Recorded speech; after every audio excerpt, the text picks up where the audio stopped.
The primary objective of the healing process is to fill the gap created by tissue destruction and restore the structural continuity of the injured part. Wound healing is commonly divided into three phases, beginning with the inflammatory phase.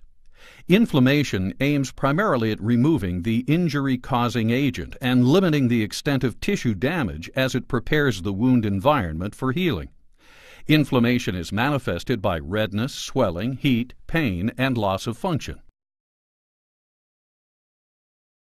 The phase begins with arterioles and venules near the site of injury constricting briefly. Then the vessels dilate, promoting congestion.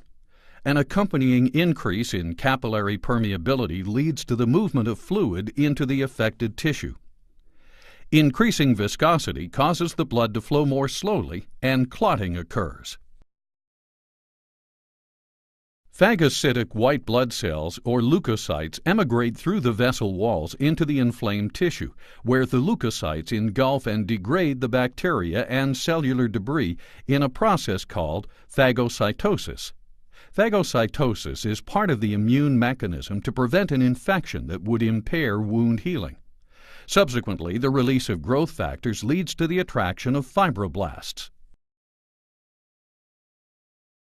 The arrival of fibroblasts marks the beginning of the second phase of wound healing, the proliferative phase. During the proliferative phase, the focus moves to the building of new tissue to fill the wound space. Fibroblasts are connective tissue cells that synthesize and secrete collagen. They also secrete growth factors that induce the growth of blood vessels through a process called angiogenesis, while promoting endothelial cell proliferation and migration.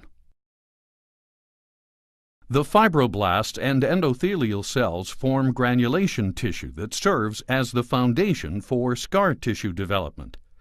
Granulation tissue contains newly developed capillary buds.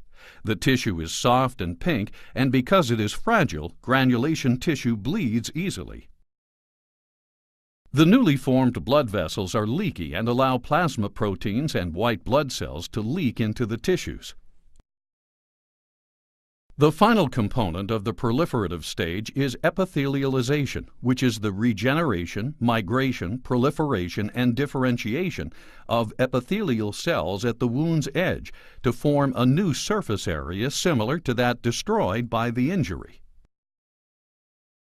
By the end of the proliferative stage, white blood cells leave the wound site, edema diminishes, and the wound begins to blanch as the small blood vessels become thrombosed and degenerate. The third phase of wound healing is the remodeling phase. It begins after about 3 weeks and can continue for 6 months or longer.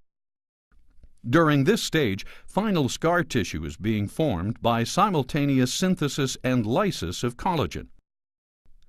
Clinically, the scar becomes avascular. Scar tissue may achieve 70 to 80% of tensile strength by the end of 3 months. Wound healing consists of filling the gap created by tissue destruction, followed by restoration of the structural continuity of the injured part through 3 phases of healing: the inflammatory phase, the proliferative phase, and the remodeling phase.